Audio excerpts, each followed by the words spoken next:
As I've grown older as a gamer, and I've played lots of games throughout the years, I've come to have more of an appreciation for games that do something that's out of the ordinary. Even if a game has its fair share of issues, I can usually still appreciate the effort that goes into creating something that's different.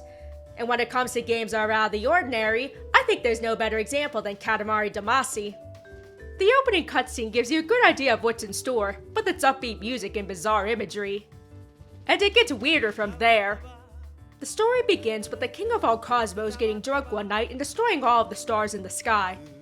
After his drunken rampage, he makes his son the prince clean up the mess that the king made by rebuilding the stars. And right off the bat, we can see that the king of all cosmos has a great, big ego. The prince looks like he's only an inch tall, but he's supposed to do the heavy lifting to restore the cosmos? Screw you, Dad. So how do you make stars? It's actually a fairly simple process. You're sent to Earth with a sticky ball called a Katamari. With it, you roll around the level to collect items to make your Katamari bigger and bigger, like a snowball. The bigger your Katamari becomes, the larger the objects you'll be able to collect. The items you'll be able to pick up during the beginning are quite small, such as thumbtacks, rubber erasers, and other household objects. You can also roll up presents, which are like accessories for you to wear, and later games can have you collect cousins for you to play as.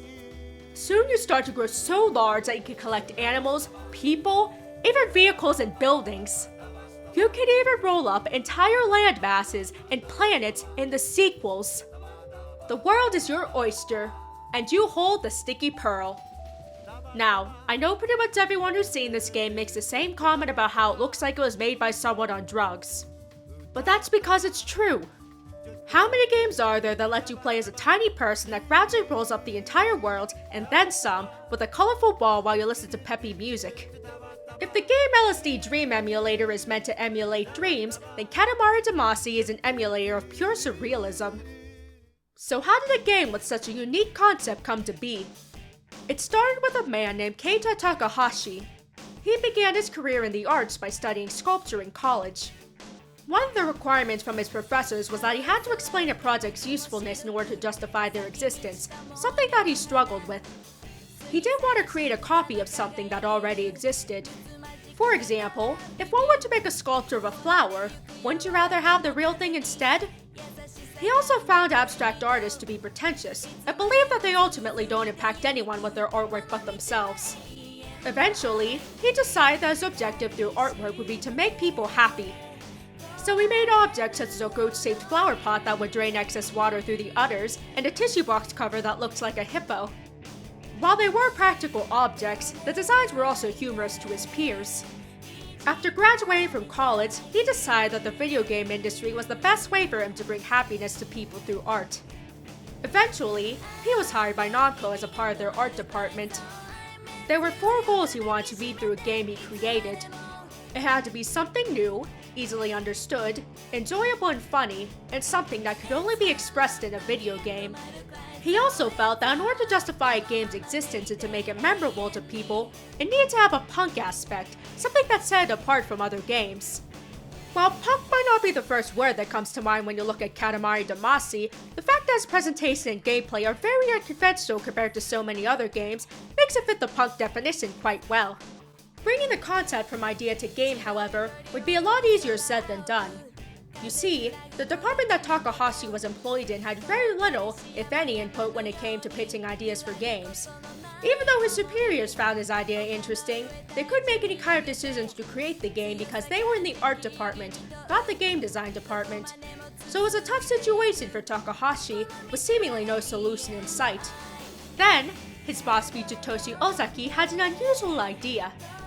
The business department he was working in was going to establish a video game development school called the Namco Digital Hollywood Game Lab, a 6-month course that would train aspiring game developers who would hopefully become employees after graduation.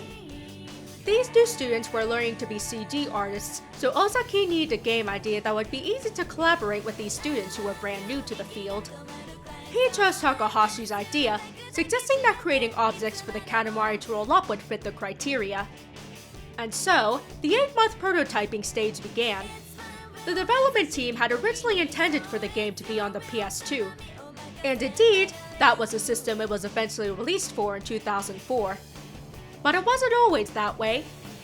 The PlayStation 2 was, and is, notoriously difficult to develop for, and was a big hurdle for Takahashi and his team with their limited experience. Therefore, they chose the much simpler Nintendo GameCube to prototype Katamari Damacy. While simplicity was a key feature that Takahashi wanted for his game since the beginning, it became a point of criticism from the higher-ups, who urged him to add more features.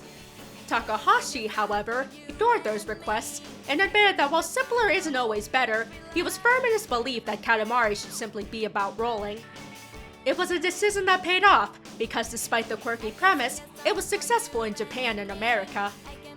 No release for Europe though, they wouldn't get the first Katamari game until the Reroll edition. But it's not just the simple yet addictive gameplay that's appealing. The levels and objects are colorful and diverse in design, and the block-like style is reminiscent of children's toys. It would also be a huge disservice to the game if I didn't mention the great soundtrack. The music is full of jazz and pop-infused songs, including the now iconic main theme, Katamari on the Rocks, and its many variations.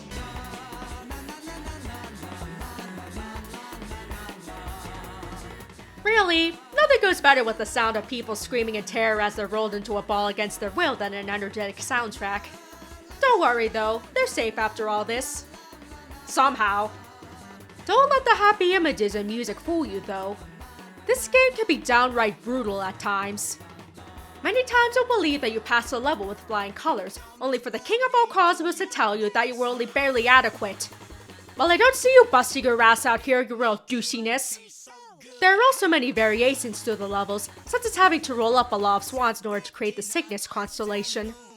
Which seems easy enough until you get to the infamous cow bear levels, where the moment you touch a cow and or bear, the level ends. Not only are there cows and bears everywhere, but every tiny object that has a vaguely bovine design will end your progress right in its tracks. And since you want to pick up a cow or bear that's as big as possible, accidentally picking up one of these might just want to make you scream. In fact, when asked on Twitter why he made these levels so hard, Takahashi replied, "Because I am a jerk." At least he's honest about it.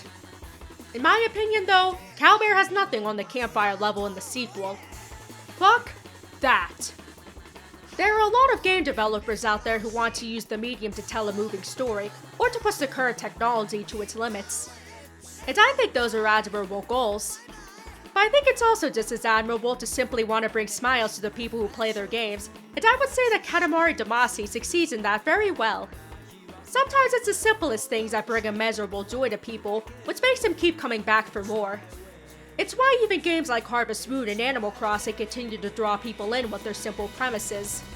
And while the Katamari games are pretty quick to complete, don't be surprised if you find yourself wanting to roll for more.